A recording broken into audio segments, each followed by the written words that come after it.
It's happening now. It's live out in Los Angeles, California. The Los Angeles District Attorney, they're holding a press conference regarding a possible either acquittal, release, vacate of sentence, or resentencing of the Menendez brothers who were convicted of murdering their wealthy parents over 30 years ago. So, Tyrone Bowman live. Let's go there now. Courtesy of CBS News. Here we go. When they committed this horrible acts, and I want to underline, they were horrible acts. There is no excuse for murder, and I will never imply that what we're doing here is to excuse that behavior, because even if you get abused, the right path is to call the police, seek help. But I understand also how sometimes people get desperate. We often see women, for instance, that have been battered for years, and sometimes they will murder their abuser out of desperation. And I do believe that the brothers were subjected to a tremendous amount of dysfunction in the home and molestation. But they went to prison for life without the possibility of parole, which meant that certainly under the law at that time, they had no hopes of ever getting out.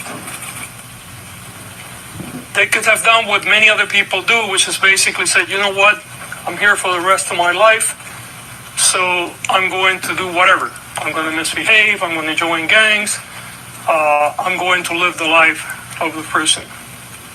But they never did that. To the contrary, even though they didn't think that they would ever be let free, they engaged in a different journey. A journey of redemption and a journey of rehabilitation. And often the people that begin their journey of rehabilitation and redemption in prison is often very internal in what they do, and one of our lawyers pointed out this today. It's usually the path as people try to further their education, do things for self-improvement, which the brothers have done, by the way. But it's more unique or less usual, I guess, when people not only do that, but they also begin to engage in ways to make life for others better. And in this case, the brothers have been doing so for a very long time, creating groups to deal with how to address untreated trauma, creating groups to deal with other inmates that have physical disabilities and may be treated differently. Even in one case, Lyle negotiating for other inmates as to the conditions that they live under during prison. And all this was done by two young people. Now they're not as young. They had no hopes of ever getting out of prison. They have been in prison for nearly 35 years. I believe that they have paid their debt to society, and the system provides a vehicle for their case to be reviewed by a parole board, and if the parole concurs with my assessment, and it will be their decision, they will be released accordingly. I must underline, however, this case will be filed in court tomorrow. The final decision will be made by the judge. Court has to agree with my conclusion that they deserve to be sentenced. That they may be members of this office that will be present in court opposing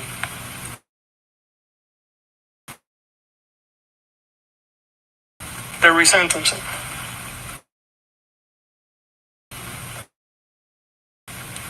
and they have a right to do so.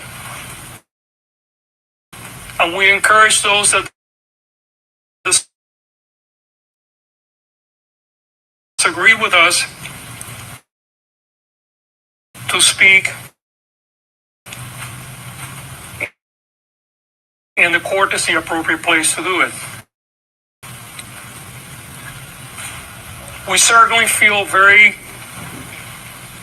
not only that the society for the crimes that they committed, so for resentencing to life with the currently have, that means that they would, but because of the age upon which they were convicted, under 26. Book a flight, unlock a hotel. How commercials can come in during the live press conference. What? Live TV, y'all. What can I tell you? So let's go back. LA District Attorney, Los Angeles District Attorney, is announcing the possibility of some changes with the Menendez's brothers case here. Victims of sexual assault, whether they're women or whether they're men. We saw in our first trial, which by the way, they were tried twice. The first trial, hung. I mean, the jury could not come to a conclusion, and in fact, about half of the jury wanted to convict them of manslaughter, which, if that were have been the case, they would have been off prison a long time ago. And then there was a second trial, and then they were convicted of murder with special circumstances, which led to the life without the possibility of parole. But it's salient to understand that our own implicit and sometimes explicit bias around sexual abuse and sexual assault often leads us to severe injustices in our community. And I want to speak to those that are victims of sexual assault now, whether you're a man or a woman. Gamer. If you're a victim of sexual assault in this community, and by that we're talking about LA County, not just LA City, you can come for help. Whether you're prepared to prosecute or not, we will be here for you. We have services for you. And if you're prepared to move forward with the prosecution, we will evaluate it as we do any other case. And if we believe that the evidence is there to present a credible case in front of a jury that can be proven beyond a reasonable doubt, we will proceed accordingly. You do not have to suffer alone. You don't have to keep it to yourself. And help is here unconditionally. I'm going to say a few words in Spanish because I know there's a tremendous amount of interest from the Spanish media. And I know that there are going to be other speakers today. Primero que nada, quiero dar las gracias a todos por estar aquí hoy. Estamos hablando del caso de los hermanos Menendez. Esto fue un caso donde dos hermanos, uno de 19 y uno de 21 años, asesinaron a sus padres más de 3 décadas atrás. Los muchachos fueron condenados por asesinato y llevan en la prisión alrededor de 35 años. Este fue un caso que tuvo mucha atención pública cuando sucedió y indudablemente tiene mucha atención pública hoy cuando vemos esta habitación como está llena.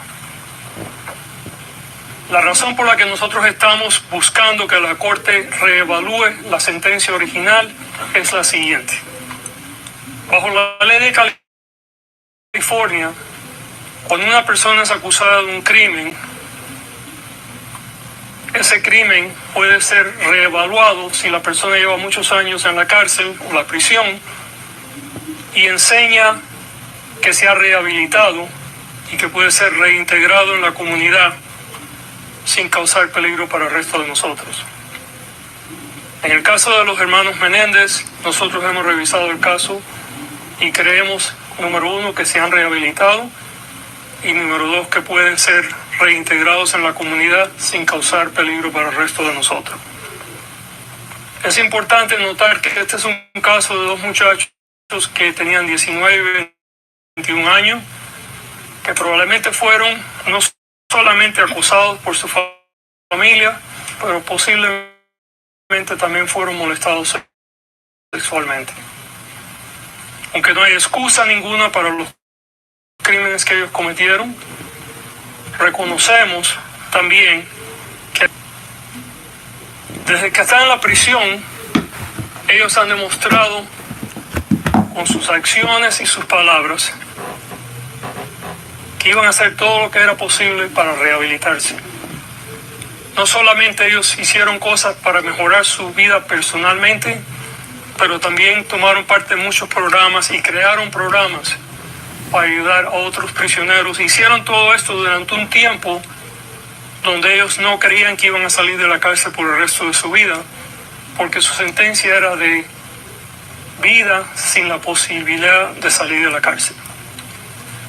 Lo que estamos haciendo hoy bajo la ley de California, vamos a hacer una petición a la Corte a que reevalúe esa sentencia y que lo vuelva a sentenciar por asesinato, pero con la posibilidad de salir con libertad condicional. En el caso de ellos, porque son 2 asesinatos, serían 50 años o por vida, pero con la posibilidad de ser prohibido la oportunidad de salir con condiciones. Bajo la ley, cuando el crimen se cometió y la persona tenía menos de 26 años cuando lo cometió, esa persona puede ser evaluada inmediatamente para que su sentencia sea revisada y que se le pueda dar otra sentencia. Bajo las condiciones de cómo ellos se han portado en la prisión y la evidencia de que están rehabilitados y de que pueden ser reintegrados, que ellos sean permitidos salir a la calle de nuevo, pero esa decisión estará con el sistema de prisiones y no con nuestra oficina. Legalmente, lo que nosotros vamos a hacer mañana es presentar una petición a la Corte. La Corte es la que toma la última decisión y la Corte puede acordar con nosotros o no, pero creemos que bajo la ley la petición que estamos haciendo está bien fundada y creo que esta petición espero que sea permitida. Ahora voy a pasar para que otras personas hablen y después podemos tomar sus preguntas. Ana María, you're going to talk next? Good afternoon. My name is Ana Maria Baralt, and I'm the niece of Jose Menendez. Eric and Menendez are my cousins. I would also like to acknowledge the other family members here, some standing, some seated. Jana's niece. Thank you for joining me, everyone. Today is a day filled with hope for our family. We are here because District Attorney Gascon has taken a brave and necessary step forward by recommending a resentencing for Lyle and Eric. The DA's decision reflects the truth that is hidden for so long, and I am grateful for his leadership in making this choice. We stand united in our hope and gratitude. Together we can make sure that Eric and Lyle receive the justice they deserve and finally come home. Thank you to District Attorney George Gascon for his courage and leadership. This step gives us all hope that the truth will finally be heard and that Lyle and Eric can begin to heal from the trauma of their past. Thank you so much for your... This is the niece of Kitty Menendez, Joan Vandermolen. Hi, thank you for coming. We are here today because District Attorney Gascon has taken a brave and passionate step forward by recommending resentencing for my cousins, Eric and Lyle. And we wish to offer our deepest gratitude to DA Gascon. This decision is not just a legal matter. It is a recognition of the abuse my cousins endured, and we are grateful for the DA's leadership in putting justice over politics. We know this wasn't an easy decision, but it is the right one. This is about truth, justice, and healing. It is time for Lyle and Eric to come home. And I ask all of you to join us in this fight for justice. We stand united in our hope and in our gratitude. Together we kiss they deserve, and to District Attorney George Gascon for his courage and leadership. This step gives us all hope that truth will finally be heard and Eric and Lyle can begin to heal from the horrors of their past. We hope this will also shed light and increase awareness and help others who have been victimized by sexual violence. Thank you all so much for being here today. We are grateful for everyone's support.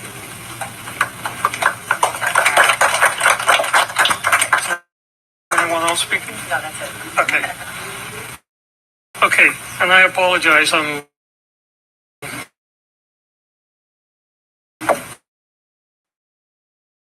reading notes here and I'm trying to. Tomorrow, file a case for resentencing. Then when is the role of the parole board going? In the case, walking through all of it, the brothers will not be there tomorrow. The role of parole board comes later, but Nancy, why don't you walk around? Okay. So what we'll do is we'll file our, Say your name, ma'am, your name and your title. my name is The Nancy Los Angeles LaBerge. District Attorney I'm out the in Los deputy in Angeles, charge of the California, has resentencing unit. recommended This is Brock that Lunsford, Lyle and Head Eric Deputy of Menendez, who Post-Conviction were Litigation Division. convicted after a double trial So of what will killing happen their is wealthy tomorrow we will parents in a file gruesome-style the actual killing, petition requesting should resentencing be with the legal considered arguments and to accompanying either be exhibits as to why we think paroled or it's set appropriate. free. It's just a file Tyrone that no one's Bowman going to live. physically be in the courtroom.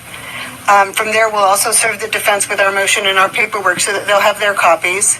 And from there, we will coordinate with the defense to set up a court date with the court so that the petition can be heard. Now, whether or not that's a setting or a hearing will be decided between us and the defense and the court.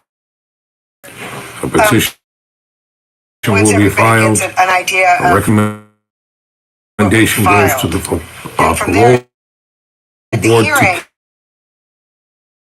the review defense can yes, either decide sentence to to have life with the defendants, possibility of the parole. Menendez brothers physically brought into court. They can ask that the participation, which we all can submit, admitted at the time, and then the court will rule at that point. But we don't have that court date yet because we're just starting the process tomorrow.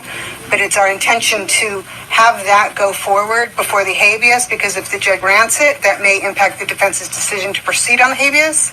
So we're gonna try it just as a matter of economy of time to stack it one before the other. Have the brothers found out about this in real time, or were they told about this beforehand, or what was their reaction? No, this No, was. this is actually the family was only invited to come. They were not aware what the final decision was until a few minutes ago. The brothers may be actually seeing you guys on TV or social media, but no one knew other than a very small number of people in this office. TA? Tell you that actually the final decision was just made about an hour ago. All right, ladies and gentlemen, your attorney has been speaking possibility of commuting their sentence to life with a possibility of parole, or in the alternative that their charges against them would be dropped. They have been in prison for the past 35 years, where they were convicted for killing and murdering their wealthy parents. So, thank you for watching.